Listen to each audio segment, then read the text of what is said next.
Hello, everybody, and welcome to OpenExO Live. It's really great to be with you.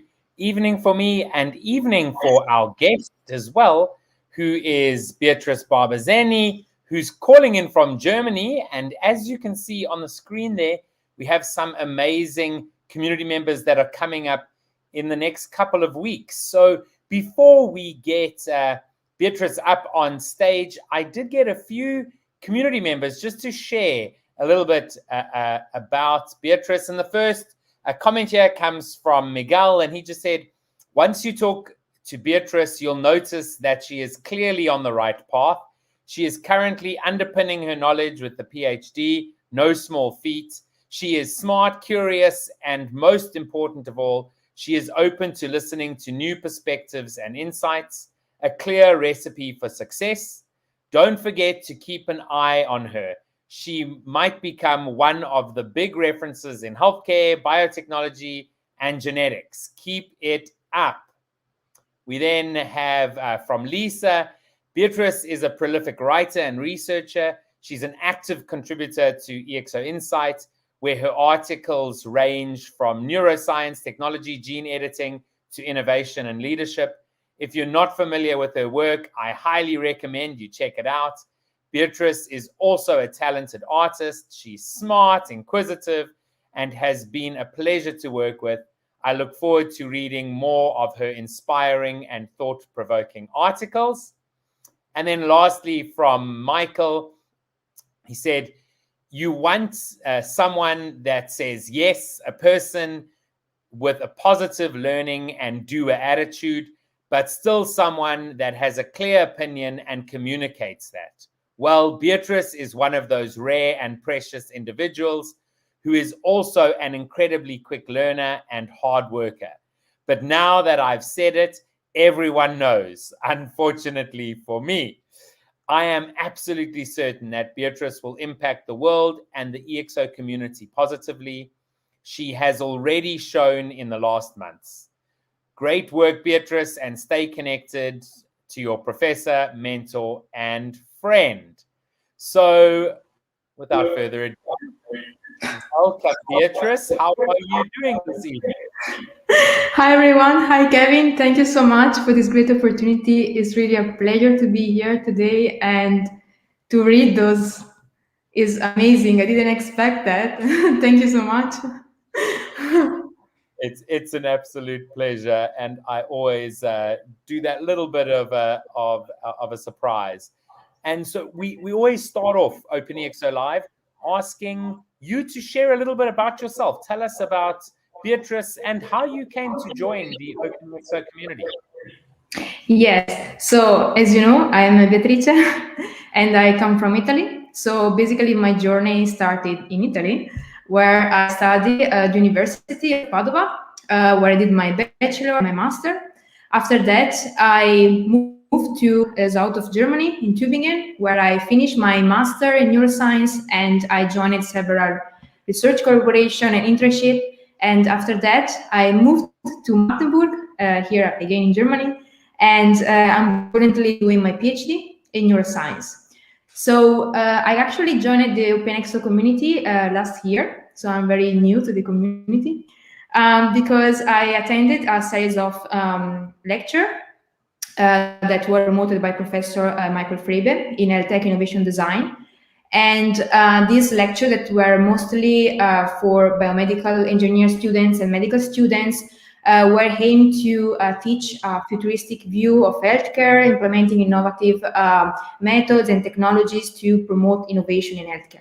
So one requirement to attend the lecture was to join the OpenExO community and to start with the foundations and certificate to have some basic knowledge about the ExO.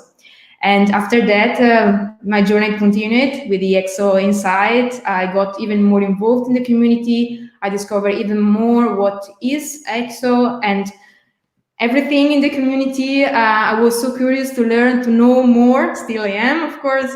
And then also I attended the course for the consultant certification due to my research collaboration with the Professor Frebe. And yeah, here I am today. That is really, really awesome. And In fact, Lisa is there over on LinkedIn. She's shared the link to all the articles that come from you. But we'll speak about that a little bit later. Another question I always like to ask people right early up front is about your massive transformative purpose. Obviously, it's something that perhaps you knew about before, but one thing that, in the OpenExO community is so important for us. So can you tell us a little bit about what your MTP is? Yes, so empower inner potential that lead to the growth of exponential winners. So when I start to think about my MTP, I first look to myself and which are my skills and which are my values, what I really believe. So starting from this value, from loyalty, discipline, perseverance, and grit, that are, I think, those characteristics that belongs to me really a lot. Yes, my aim was basically to start from this value to help people to achieve their goals or to set smart goals and to look to their self, because each of us is unique, has unique resources. And we should look to ourselves to discover this potential that is really personal to us to achieve our goals. And everyone can have different goals in life. So helping them to really believe in themselves, to find this inner potential, helping them to really work for that, work hard for that, and achieve those goals, and to become winners of their own life. So basically, I would like to, inspire them with my personal experience or my skills that I developed through my journey, through my life, and helping them to set these smart goals and to achieve them. So basically, this is a little summary of what my MTP basically is.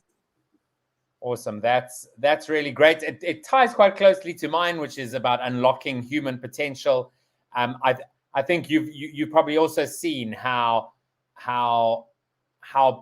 pretty much everyone can be that sort of winner, right, out there, and being able to help people with that is really awesome. And before we came live on air, we were speaking a little bit about the fact that during COVID, it's been quite tough on your PhD with some of the work you're doing, and you've really sort of dived in a bit into ExO Insight and writing for that. Can you share a little bit about how that experience has actually been? And I know you've written on a diverse number of topics. I'm not going to ask you to recite any of what you've written, because you've written a lot.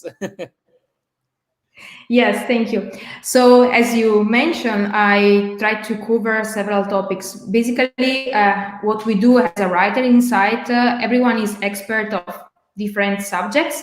So having a degree in neuroscience as now also my PhD.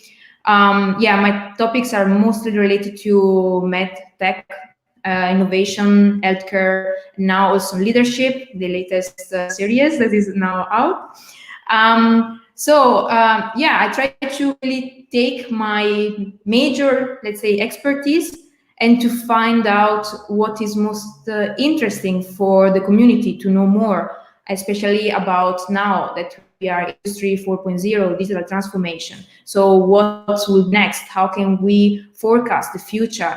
And I try to release magic pills, about what can be the future and how many potential is there for us, how many possibilities, and I see that we have ahead of us a very promising future. So I try to share this knowledge or make our community or the entire world aware that we have a huge potential and we need to use it. Absolutely. Now, the fact that you are actually, in academia, a lot of the time, we've said within our community, and Salim says it too, that academia is probably, I think Michael Friedman might say this too. It's very, it's got a big immune system. It's perhaps quite analog, not as digital, and so what do you think are maybe the sort of first few things that I mean, academia, but perhaps other organizations should be looking at first in terms of their sort of transformation towards exponential, towards more digital? Yes, so I always agree what Professor Friebe says, and it's true.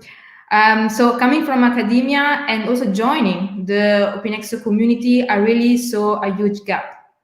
And more I am in the community and more I realize this. So I do agree that academia, although in academia so is where the research starts basically, and there are a lot of big brains, I will say, and a lot of discoveries every day and a lot of hard work. But at the same time, there is still a traditional system behind that has a tendency, that has difficulty to become innovative. So especially related to digital technologies or changing the system itself, the procedure, the methods, this is something that needs to be done to accomplish digital transformation, but also to really apply these new technologies or this new innovation also in science, inside the laboratories and inside the academic system. So one of our publication in collaboration with Professor Priebe was to have also revised education, a new type of education. To educate, in our case, was related to healthcare professional, but this could be extended to each field of science and technologies, and a type of education that is somehow interdisciplinary. So you have your major subject, but at the same time you need to accomplish new skills, and these new skills are needed to face 21st century challenges. You know, today learning more about technologies, and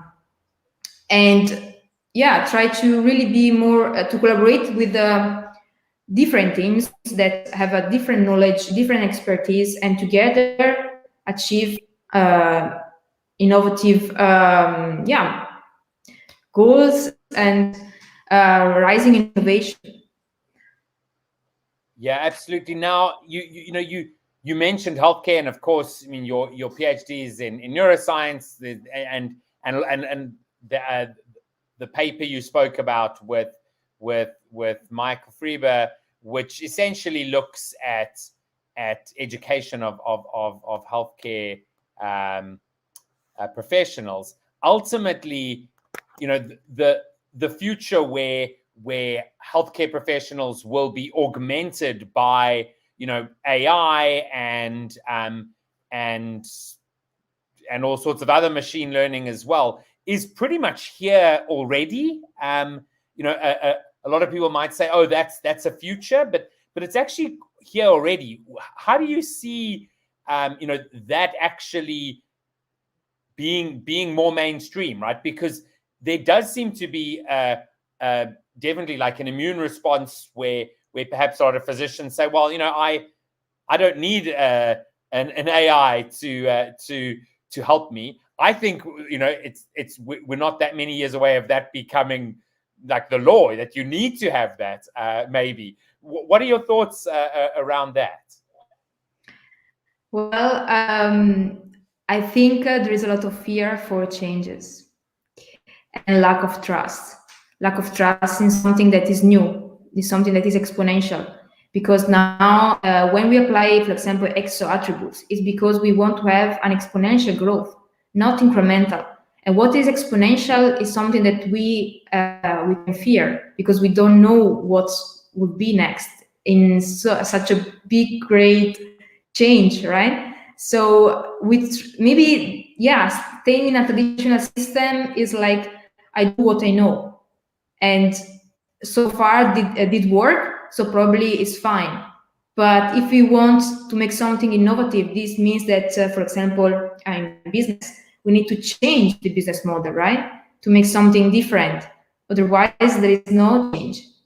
And this is, I think, the main problem. I think is fear and lack of maybe trust, and probably really awareness how to use these technologies. So that reminds again to a revised education that helps you to have expertise on different subjects, you know, to make you more comfortable, and to, I mean, open a bit your horizons to new things, or either teaching new set of skills that are more like soft skills, and yeah, creative thinking, more problem solving, more collaboration, be more curious, you know, beside literacy, because literacy is important, but there are also many other skills that are important to be acquired. Absolutely. And we actually have some comments here. One coming in from Giovanni, where he's just saying it's a kind of art to find the balance between tradition and the same time look at it as a product that can be reinvented from exponential technology. So there is like this sort of art. And then Nikki was just saying, we've talked about the brain plasticity of paraplegics while promoting Kieran and his exoskeleton. We have a new member who was recently paralyzed. What would you suggest he ask of his doctors to optimize his chance of regeneration? Wow, that's quite a lot to ask, but what do you think there, Beatrice? Really, I mean, I think it's a question that needs a long answer. At least I need to think to give a smart answer about it. But definitely, I mean, yeah, I had the chance to talk with Nikki about the topic, about the exoskeleton that, so the MVP that I developed with my team. Yeah, we actually have all the technologies, right? And potentially all the answer to solve these new healthcare problems. But there is still this traditional system that has difficulty to adopt these new technologies to solve currently the problem, or they try just to solve, they try to go around the problem. So I think, yeah, there is a problem of how to change the mindset and how to use new instruments, or to apply new perspectives, new yeah, it's not just think out of the box. It's really to change the system from the inside, from the outside, and that's why I found also doing my certificates programs, the use of the ExO canvas, how useful it is to restructure a business model, to really look and think differently, to have a design thinking approach and to apply different attributes to solve a problem in another way, and to find a different marketplace as well, you know, where there's no competition. We're just trying to create something new, and that's where innovation comes, I think. But yeah, we have to be a bit more, be more brave and try really to go outside the same routine, the same habits, or what did work so far. Because yeah, it did work until today, but doesn't mean that tomorrow is still what we need, or we have new problems to solve, right? And new problems sometimes needs new solutions. Yeah. And to solve new things, at least as I learned during my PhD, is a problem every day. And every day you need to be creative, you know, to take a problem and to try to find a different solution to that problem. And if this first solution doesn't work, well, we can develop 1,000 more.